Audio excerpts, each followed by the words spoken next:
Well, absolutely nothing happened in the world of wrestling over the last 24 hours. I'm kidding. Also, hello, my name is Simon Miller. Welcome to another episode of Ups and Downs, where we shall focus on Raw.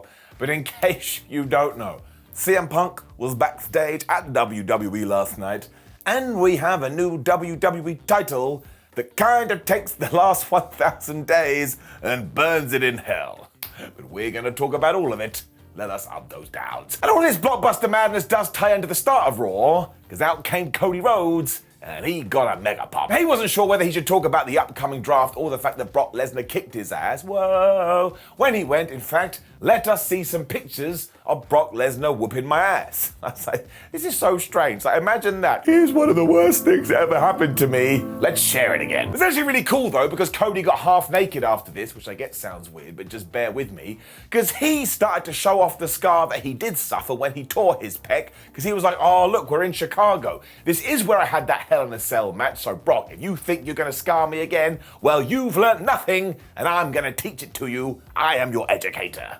He didn't say that bit. He still isn't able to watch back that match though, and he can barely talk about it, which is when he did thank all the Chicagoans. Don't think is a word, but I'm saying it anyway. And as always, he's just such a nice fella. I love him. Amazingly, it was Finn Balor who interrupted, and why did we wait so long to turn him heel in WWE? Because he swanned out and just went, we've all got scars, Cody. And he did it in the most condescending way. He is so good. And a dick. Finn did have a point here though, because these two can relate to each other a little bit, because he too got screwed by Roman Reigns, and also the top rope, but much like Cody Rhodes, I don't want to talk about that, it still upsets me. But the thing is, if he had somebody to watch his back, the American Nightmare never would have been done over at WrestleMania. I was like, that's not true. That's not true at all. In fact, not only did he have Kevin Owens and Sami Zayn, they were right there in the ring with him. Don't worry about that, because it doesn't fit our narrative. Cody also flubbed up with The Beast because of course he was going to turn on you. You need to be smarter about this. But if you do need a bunch of brand new buddies, well, I've got some. They're called the Judgment Day. We'd love for you to join us. Amazingly too, Cody just agreed. Yep, they hugged, they kissed. I was like, well, that happened pretty fast. And of course, I'm joking. He said no, and he tried to shake Balor's hand because he is a gentleman. But sadly, this is not how Finn works, because you're either with him or you're against him. Ruh-roh. Balor then went amazing because he said, one day I'm going to knock the bleach out of your hair, which I do not believe to be a real thing. And of course, later, bada bing, bada boom, we're going to have this match. Now, this was strange because I have no idea why these two entities did come together. But as I've already said, I'm such a fan of both. It makes me feel all warm and fuzzy in my tum-tum.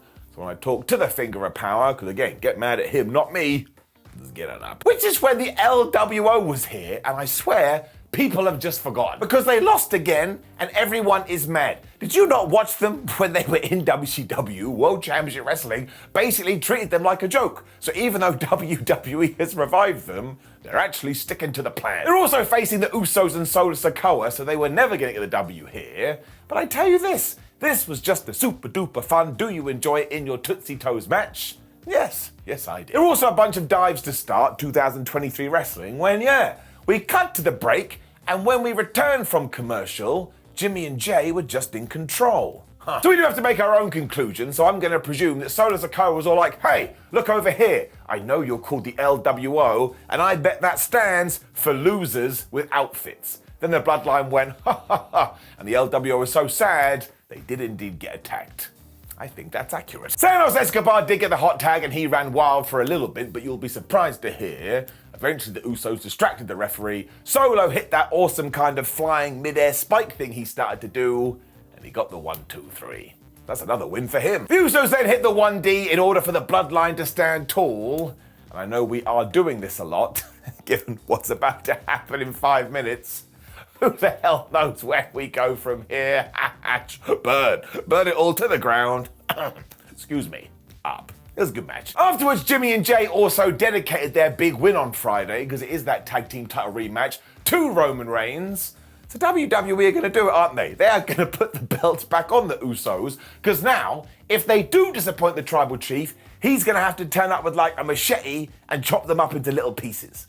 Don't think you haven't thought about it too. Kathy Kelly was then in the back, and she wanted to interview Bianca Belair. And I say tried to because before the Raw Women's Champion could say anything, here came Damage Control I don't think they're friends anymore. Even though Io Sky wanted to have their title match for some reason right now, just wait for the pay-per-view, premium live event, it's right round the corner, Bayley interrupted and was like, no, we should have a 6-woman tag team match later. The point was to show that Sky and Bells are not on the same page, and you can see this coming from a mile away, even if you're Stevie Wonder. We're going to get to the draft. Io and Dakota are going to go one way, Bayley's going to go the other way, and really, given how they've been treated recently, probably for the best. Jey Uso was then on the phone, probably ringing Roman Reigns to go, please don't kill me if we do lose, when he bumped into Sami Zayn. I was like, oh man, here we go again. Of course, Sami was all like, of course you dedicated the match to Roman Reigns come this Friday, because you never do anything for you always do everything for him. So yeah, think about this, pal. If you do get defeated, what the flub do you think he's gonna do? My heart then beat out of my chest because Jey Uso was like, why do you even care, man?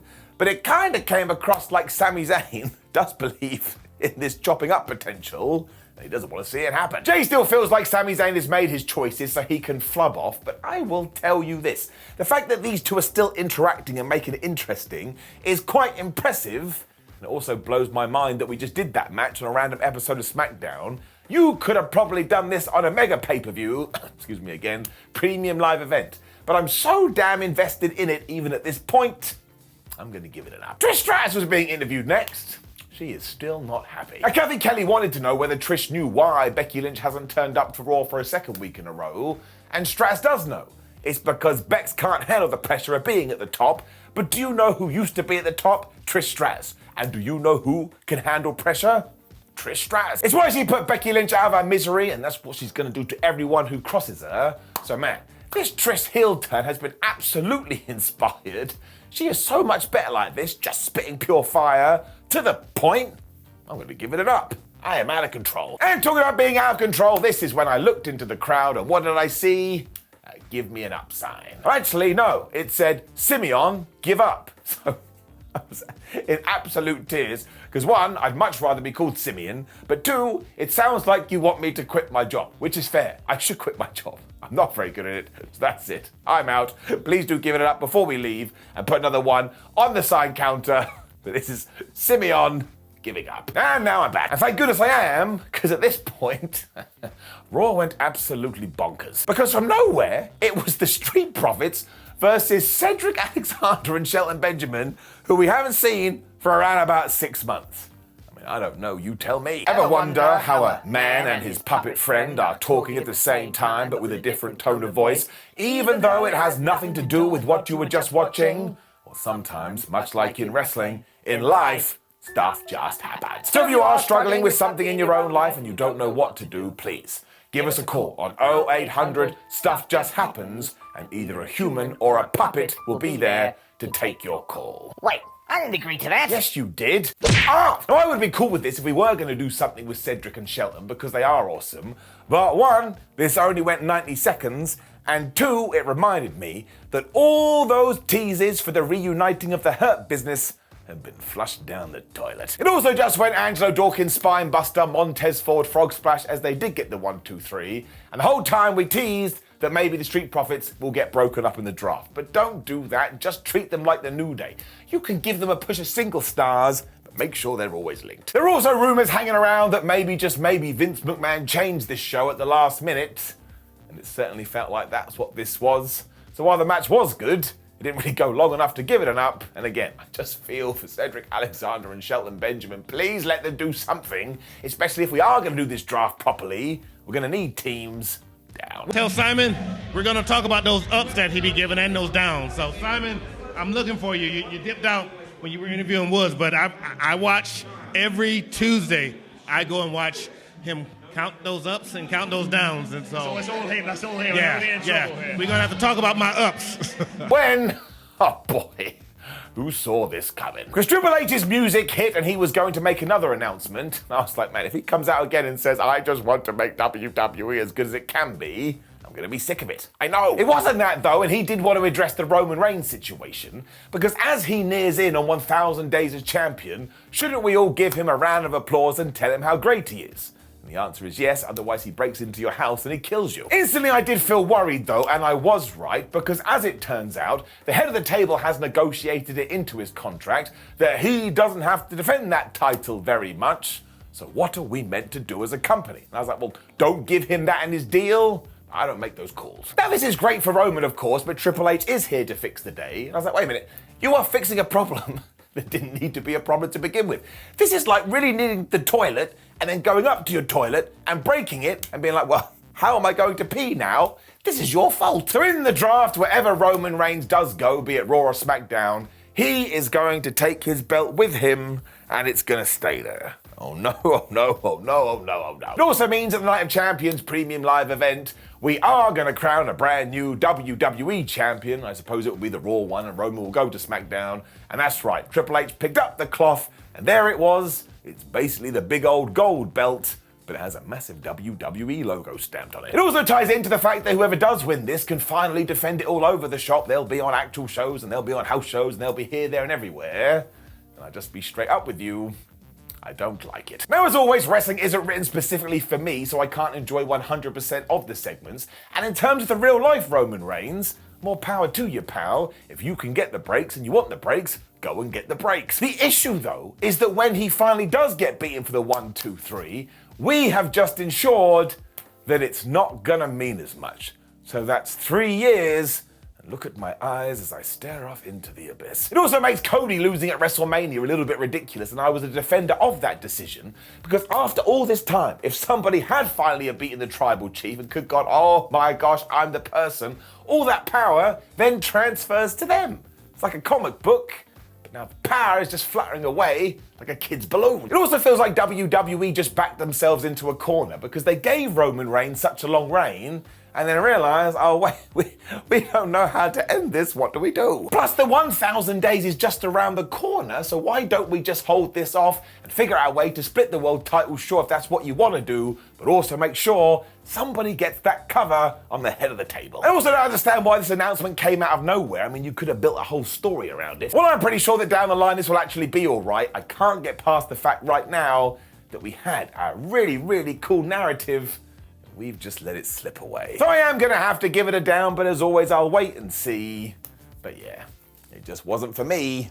That rhymed. Kathy Kelly was then interviewing the Judgment Day, and I think she's been taking notes from that Kayla Braxton. She went right up to Damian Priest to the point Finn Balor was like, what, my chopped liver? What you ignoring me for? I'm right here. It did make me sad because Damian Priest kind of fluttered Finn away here, and if you remember last week, there was a moment between Damian Priest and Paul Heyman that Balor was looking at like, well, I don't like this either. So now WWE has also started to tease they're going to break up the Judgment Day. Why can't we have nice things? Damon was still pumped for this evening because he's going to see Bad Bunny later. When he does, let's go through him through a table again. Made me laugh. Dominic Mysterio is here as well, and because it is going to be Priest versus Rey Mysterio later, he's all like, woohoo, you can beat up my deadbeat dad. And there is a cool twist to this later. And the best takeaway is that Damian Priest has been put in the spotlight.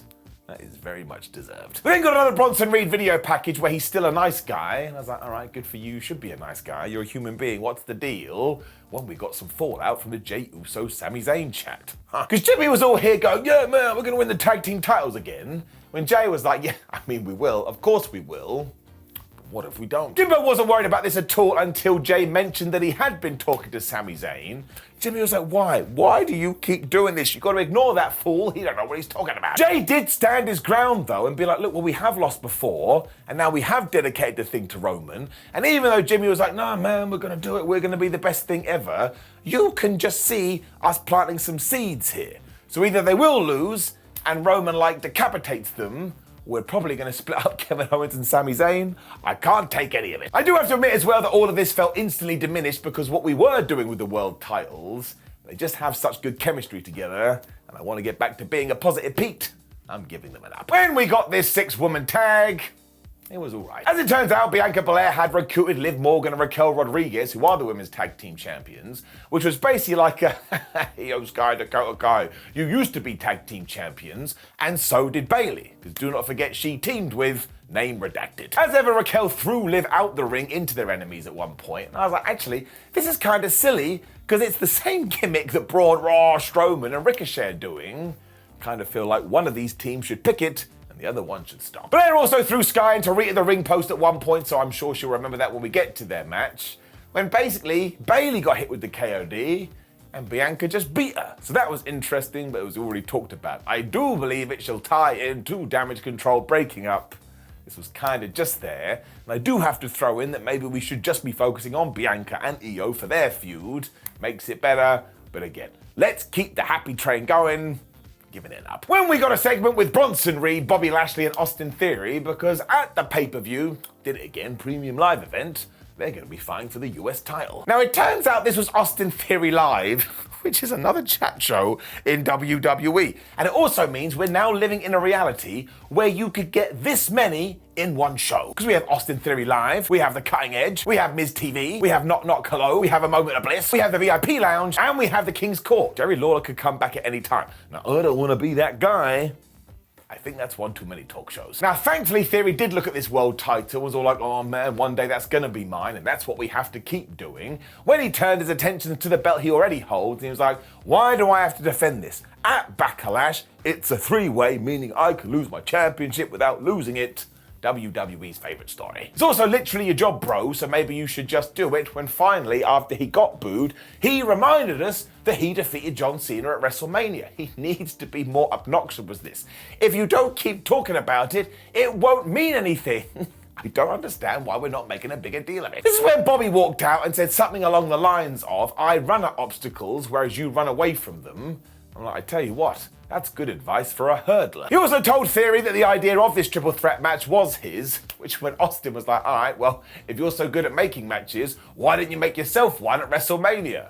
Genuinely made me laugh. And then started to brawl when Bronson Reed turned up, and for a good while, Austin Theory and Bronson were working together. And I was like, I tell you, that big man better smash the little man soon, otherwise this is ridiculous. Thankfully that did happen, and he finished him off with a tsunami, meaning Bronson Reed was standing tall. Now I actually think this is going to be alright at Backlash, because you do have two big men slapping man meat, and Austin Theory knows what he's doing. I also kind of think that we should make Bobby Lashley the US champion. I'm basing that on absolutely nothing. Just a feeling in my tum-tum, but yeah, this is fine. We then saw Chad Gable and Elias explaining to Rick Boogs what the draft is. So I guess Boogs' new gimmick is that he's stupid. Gable was also trying to get over that wherever he goes, Otis is going to go too, when Maxine Dupree floated in and was like, that's not true at all, because what I've heard is wherever I go, Otis is coming with me.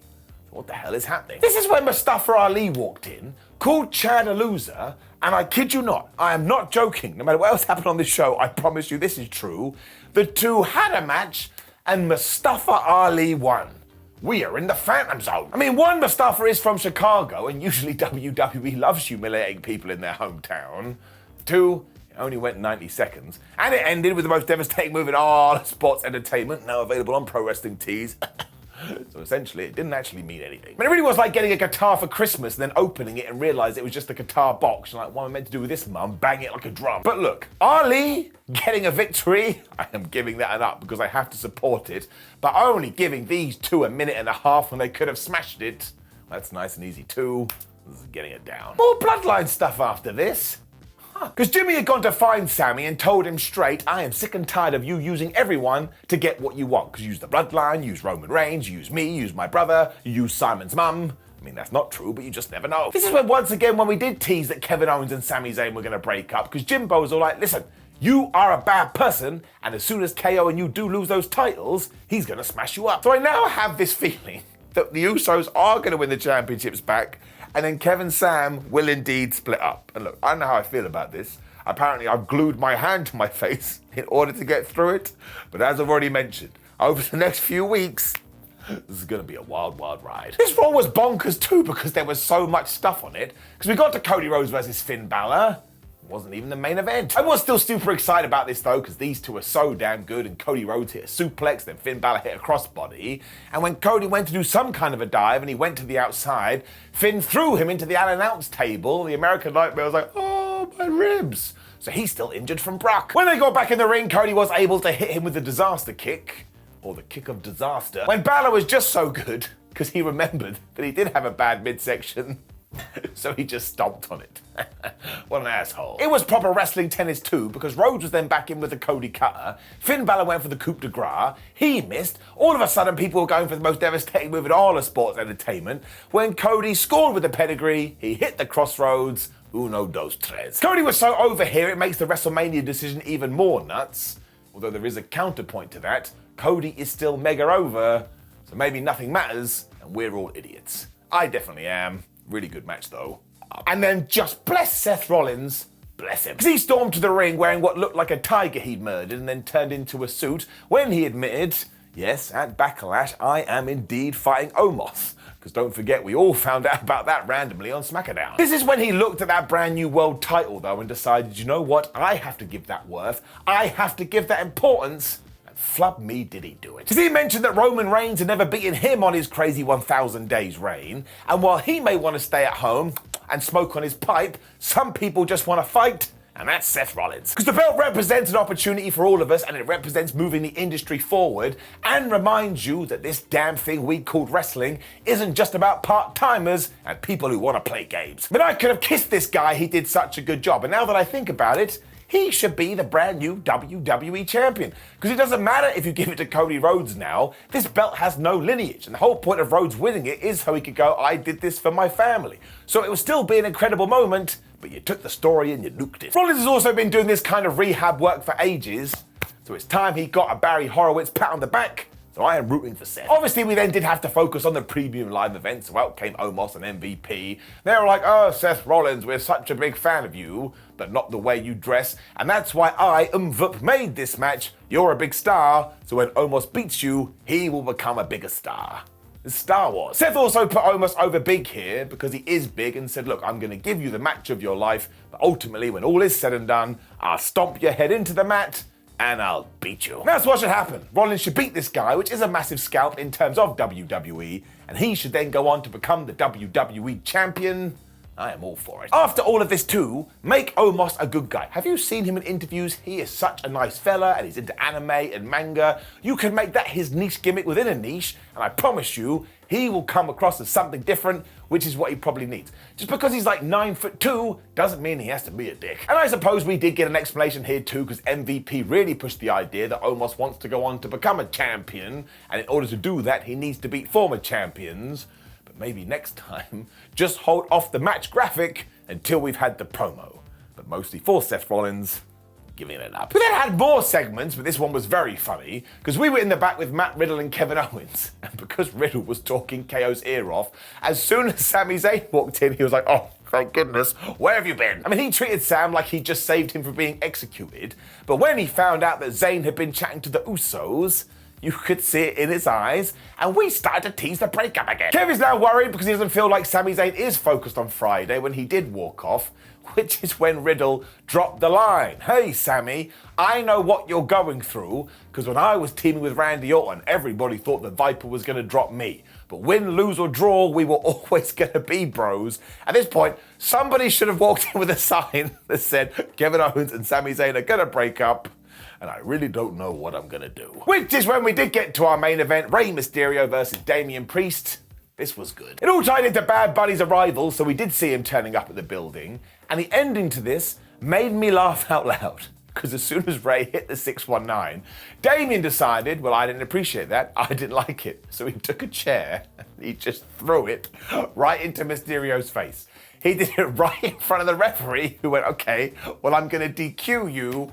I don't know why it tickled me so much, but it really did. It didn't all tie in, though, because we did get a surprise, because after Damian Priest had wrecked Rey Mysterio with the big old chokeslam and was going to throw him through Alan the announce table, out came the naughty rabbit, and somehow he had a kendo stick. And I was like, wait, who gave that to him? Or did he turn up to the building with it? Because either option is very, very weird. Priest still tried to beat him up, but instead, Bad Bunny started to thwack him with this stick. Damian Priest ran off when Bad Bunny got on the microphone and said, listen, Backlash is coming up from Puerto Rico, and do you know what we should do? Me versus you in a street fight. So I was like, wait a minute, we're not doing the long-rumored tag match. Instead, we're going to put Bad Bunny in a single encounter. I know I just called him Bad Bunny. I'm sticking with it now. We're going to put Bad Bunny in a singles encounter. That had me doing the dance of joy, because this guy is clearly so passionate about wrestling. I bet he's been putting the work in. I really hope we do this, and he flies. I also think it's cool because it's going to shine a spotlight on Damian Priest, as I keep saying, and I was convinced that we were going to do the tag.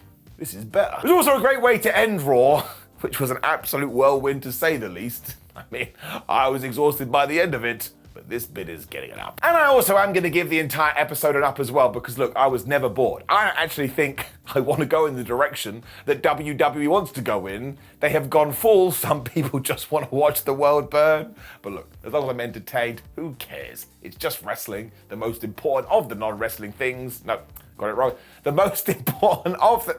you know what? I'm going back to Simeon give up. I quit. Before I do that though, please do like the video, share the video and subscribe. Click one of the videos on the screen and make sure you support all the ups and downs videos. I would appreciate that. You can follow us on social media at WhatCulture WWE and Simon Miller 316. And of course, go to WhatCulture.com for all your wrestling news. There's going to be a lot of it. My name is Simon from WhatCulture, or Simeon Miller. You take care of yourself. Thanks for your time. It's a long old episode, this one. See you soon.